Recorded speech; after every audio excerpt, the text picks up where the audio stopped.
Welcome back. Do you want to know what it would feel like to have an outdoor stadium in the Bay Area? Well, first just step outside or go to Arlington, Texas in the summer. 100-degree plus heat index and just miserable feelings. Plus, the Rays would lose a lot. They've having dropped 8 of their last 9 out in Arlington. Rays, though, found their new leadoff man, and his name is John Jaso. Go ahead and get your Jaso jerseys because he's the new fan favorite. Makes Joe Madden proud here in the third. 2-run shot for Jaso, his third of the season. Rays would lead the Rangers 2-1 at that point, giving Matt Garza some much-needed support. In the fourth, this is also much-needed for Carlos Pena. Home run gives the Rays a 3-run lead, 9th bomb for Los, but he's still hitting around 170.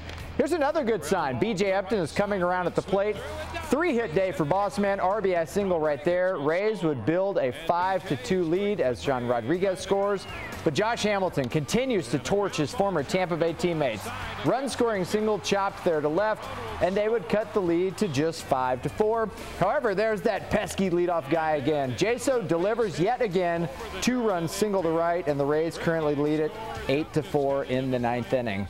All right, college baseball super regionals starting to get set. Florida, FSU, and Miami all with chances to lock in their spot in the final 16.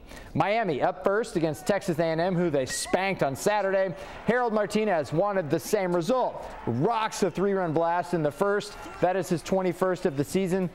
Then in the fourth, the Aggie center fielder has just had an awful series defensively, and it got worse. He drops the ball, and then he crashes into the wall. And Nate Melendrez, who hurt himself in the previous inning, even with a bum knee, is hobbling around for an inside-the-park home run. Oh, my goodness. However, A&M bounces back. They currently lead this one 11-6.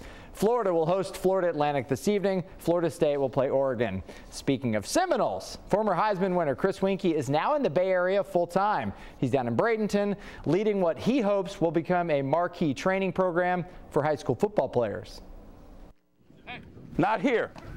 Here. Times have changed. I didn't have these type of opportunities when I was growing up as a player. It's been 20 years since Chris Weinke graduated high school. Watch my left elbow. Football is the consistent carryover. I was a student of the game and really over the years kept every playbook that I ever had, kept every note that I ever took in every meeting, and really recalled a lot of that information to help prepare myself for this kickoff weekend. Just 3 years removed from life as an NFL quarterback, that defensive end's coming around, going to smack you in the head. Weinke is now director of the new IMG Football Academy. And the opportunity to build something from the ground up was very intriguing to me.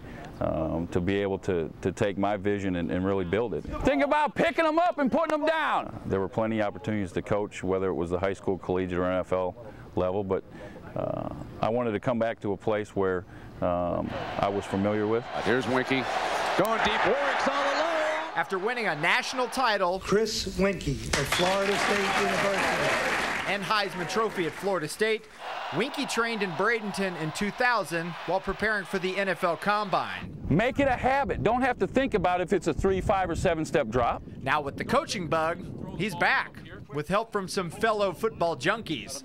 work a move on them. Like former Carolina Panthers teammate Dan Morgan, to help the academy see first-year success. You know, a guy like Chris Weinke, when he gives you a call and asks you to participate, you know, I was more than willing, and you know, it's just a great environment, great facilities, and something that I wanted to be a part of. I couldn't be more excited about the staff that I've put in place to help these kids become the best they can be. The ultimate goal for Weinke is a year-round football training ground. Eventually down the road, not having a crystal ball and not knowing how long that will take, very nice. That would be my dream, to be able to build a football program here where we could compete at the high school level and be able to spend day in and day out with these players. Very nice, good feet. Atta boy. All right, Bucs start another set of OTAs Monday, and early this offseason, it appears the defense is way ahead of the offense, and that's good news for Raheem Morris. One of his new players is safety Sean Jones. Jones will hopefully provide some much-needed competition for the Bucs, but they need some consistency alongside Tanar Jackson. That's where they hope Jones comes in, and he's picking up the Tampa 2 quickly. And I'm getting acclimated pretty good. You know, it's good to be back down here in the heat. You know, we're just building our foundation right now because we looking to do big things this year. So, you know, everybody's here, everybody's on an up-tempo, upbeat, so we were just ready to go out there and play. Should be fun. Beat the heat, though. Oh, yeah, got to be careful out there. Yes, got to stay hydrated because 90s all next week.